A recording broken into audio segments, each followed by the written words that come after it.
Hello everyone. So we are now in our day 108. As I have highlighted the point synthesis, modification and characterization of the selected photocatalyst, so we'll continue the same as earlier. So today we'll discuss that how to write a mechanism. If you ask me that how we can write the mechanism, how we can explain the mechanism in a presentation in a form of slide, तो आज मैं आपको उसका answer दूंगी. अब आप देख रहे होगे मेरे स्लाइड में कि मैंने दिया है mechanism of TiO2 nano particle synthesis by sol gel method. मुझे मैकेनिज्म देना है एंड मैकेनिज्म शो करना, जब आप शो करते हो तो उसमें आपको इक्वेशन डालना ज़रूरी है.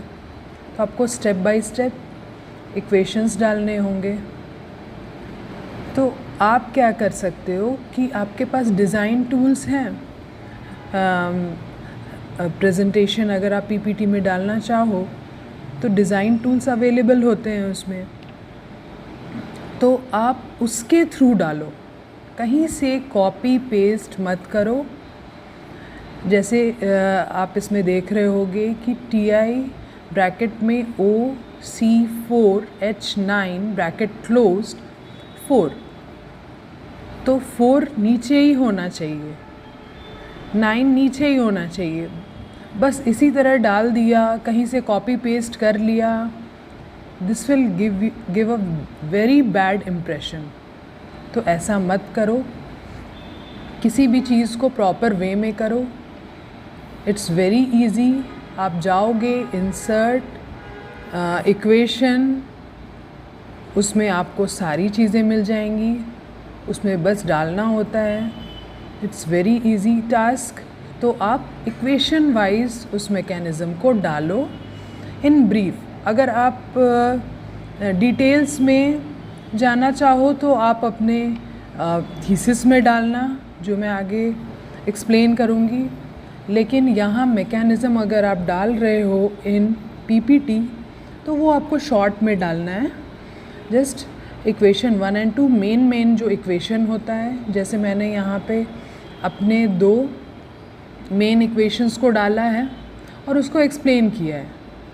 तो अगर आपको डिटेल में डालना है then go in the thesis and then details में आप डाल सकते हो, बट यहाँ पे आपको मेन इक्वेशंस डालना है.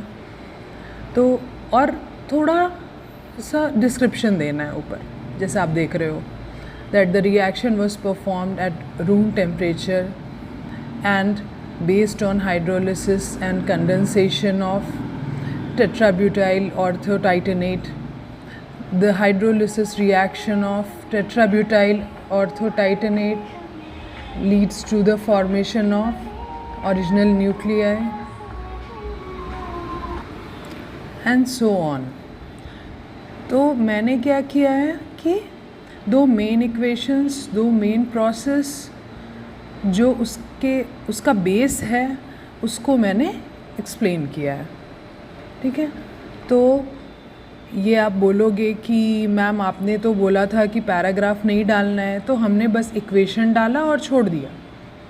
Then don't do that also. आपको थोड़ा सा डिस्क्रिप्शन तो डालना होगा कि ओके, पहला आपका प्रोसेस है तो वो हाइड्रोलिसिस है, तो उसका आपको थोड़ा सा डिस्क्रिप्शन. देन सेकंड जो इक्वेशन है that is based on condensation, तो उसका थोड़ा सा इंट्रोडक्शन. तो आपको थोड़ा तो ये डालना पड़ेगा इसमें.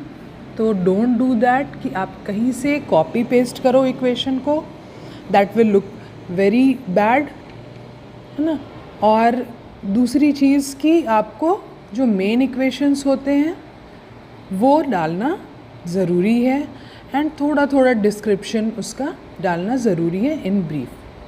So hope you understood my point that how to insert the equation and how to write a mechanism of certain reaction or a process based on your project.